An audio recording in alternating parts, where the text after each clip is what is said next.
Grilhões Partidos, pelo espírito Manuel Filomeno de Miranda, psicografado por Divaldo Pereira Franco.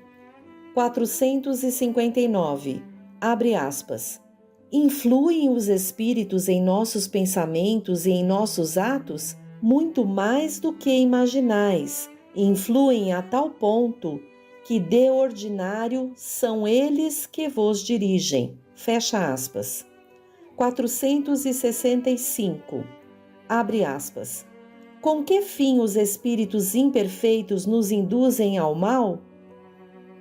Para que sofrais como eles sofrem. Fecha aspas. Livro dos Espíritos, por Allan Kardec, parte 2, capítulo 9. Capítulo 7. Advertência e esclarecimento. A entrevista mantida pelo coronel Santa Maria com o diretor da Casa de Saúde deixara no esculápio as vibrações da cólera mal contida. Incontinente, Rosângela foi convidada à administração e compreendeu que chegava um instante decisivo para a sua fé. O psiquiatra não se deu à gentileza de mandá-la sentar-se. Olhando-a com rispidez, ardil de que se utilizava a fraqueza para disfarçar a falta de valor, foi incisivo. O coronel Constâncio Santa Maria acaba de deixar este gabinete, após apresentar grave acusação ao seu comportamento.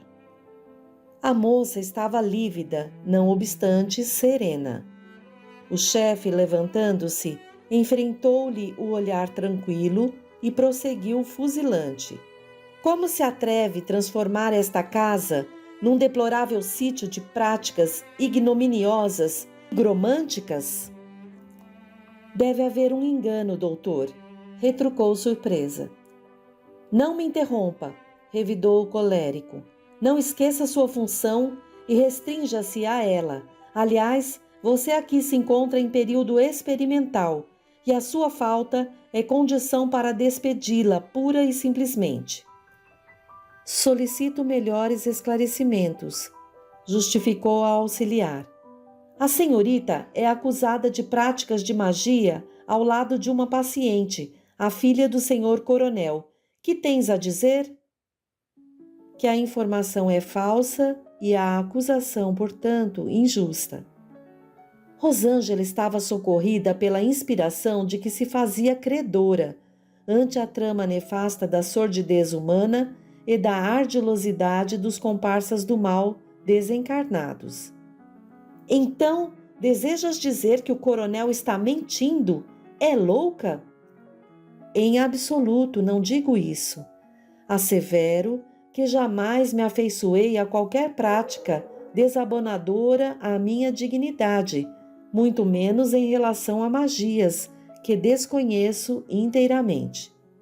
No entanto, é metida no espiritismo, filiada a esse círculo de loucos desnaturados? O doutor está equivocado. Sou espiritista, sim, aliás, com imensa honra, o que é perfeitamente permitido pelas leis do país, constituindo uma admirável filosofia de vida e religião consoladora. Quanto à alegação de que o espiritismo é abre aspas, círculo de loucos, fecha aspas, desejava indagar ao senhor diretor qual a religião que professam os internados nesta casa? Não me consta que a jovem Esther jamais houvesse frequentado uma casa espírita, o que, talvez, se ocorresse, lhe teria evitado a tragédia em que sucumbe, a pouco e pouco. Além de desequilibrada, é atrevida. Desculpe, doutor, sou convicta da fé que esposo e minha conduta é irrepreensível. Se os meus serviços não servem a este nosocômio, não há por que transformá-los em problema. Porém, não me cabe silenciar diante da acusação improcedente. Confio em Deus e sei que o Senhor é portador de excelentes dotes do sentimento, do caráter, da razão. Havia nobreza e coragem nas afirmações da jovem. Colhido de surpresa pela argumentação da auxiliar, O diretor administrativo sentou-se, desennovelando-se dos fluidos mefíticos que lhe obliteravam o discernimento, e acerenou-se. O Dr. Newton Silva era homem judicioso, dedicado à direção da casa. Não se transformara num mercador da saúde. Possuía sempre um recurso para dispensar aos enfermos e descobria uma, entre aspas, vaga para os casos de emergência. Aplicava a psicoterapia do sorriso e do bom humor, fazendo-se amar por todos, funcionários, serviçais, colegas, enfermeiros.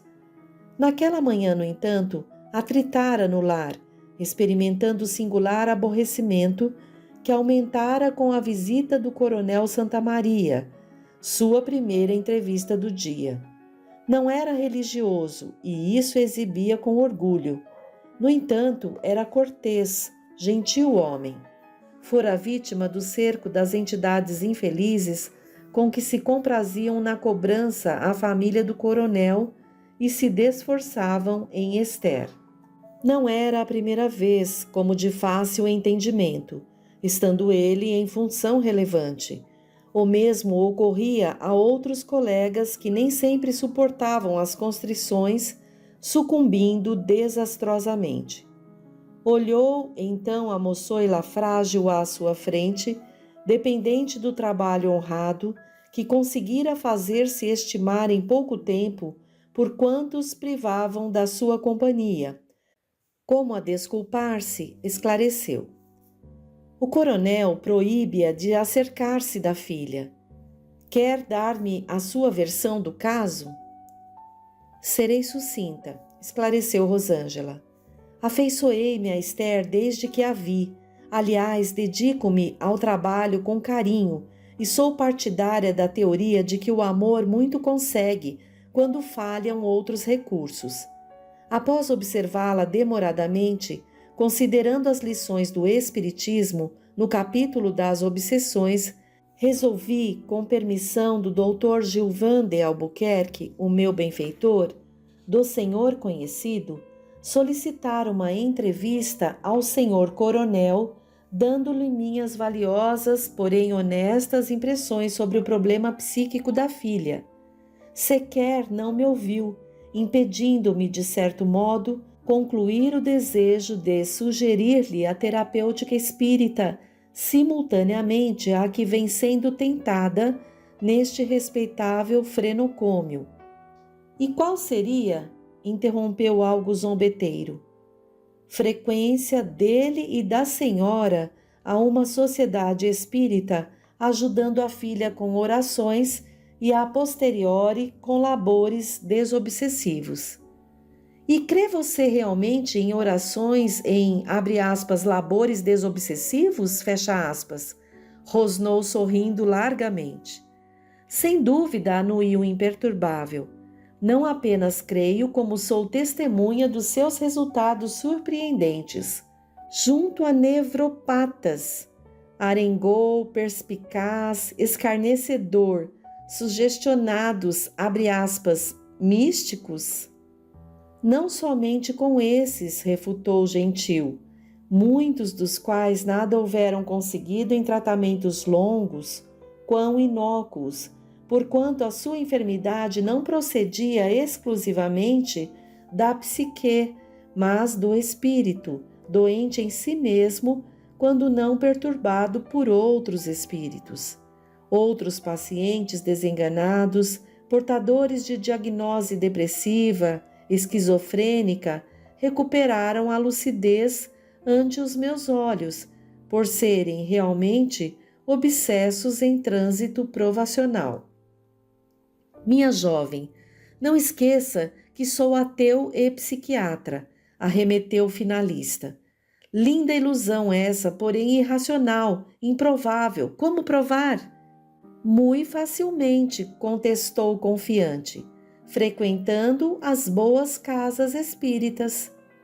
E azar de má qualidade? Interceptou-a. Sim, confirmou.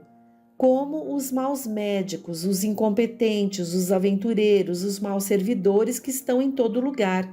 assim como as péssimas organizações que triunfam em muita parte, porquanto, onde predomina o homem, aí se fazem presentes as suas manifestações morais, poucas vezes salutares. Mas, se não creio em Deus e considero toda essa gente uns psicopatas perigosos? Não crer em Deus é mal para o Senhor, uma vez que não aceita uma realidade, tal não lhe modifica a estrutura. Quanto à consideração final, se não me engano, até há pouco os partidários da, abre aspas, escola fisiológica, fecha aspas, agrediam rudemente os profitentes da, abre aspas, psicológica. Não vão longe os dias em que Pasteur, Broca, Huggins Jackson e outros eram tidos por loucos, inclusive o eminente Pinel. Sábios e cientistas de todas as épocas não se puderam libertar da alcunha, pois é muito mais fácil atacar o que se ignora do que estudá-lo, azucrinar os trabalhadores do que fazer-lhes as tarefas, perseguir os idealistas do que erguer-se do comodismo a fim de ultrapassá-los. Não, o doutor, com sua licença, não está bem informado. As caóticas opiniões que lhe chegaram são defeituosas, resultado do preconceito e da má vontade. Com a permissão do Dr. Gilvan, estou autorizada a franquear-lhe aquele lar para observações. Muito obrigado, sou-lhe reconhecido. Estou satisfeito com o meu modo de encarar a vida e os fatos. Encerremos esta entrevista que se alonga. Por favor, reserve suas opiniões para si mesma e não se aproxime da jovem Esther. Não é boa medida? Perfeitamente, doutor. Posso retirar-me? À vontade. Rosângela afastou-se e o médico diretor, surpreso com o que ouvira, mergulhou em graves meditações. Afinal, eram lógicas as palavras da jovem e pontificadas por muita vivacidade. Dava a impressão de possuir cultura. As forças do bem venciam o tentame, e o rio da misericórdia divina conduzia o seu curso na direção da subjugada.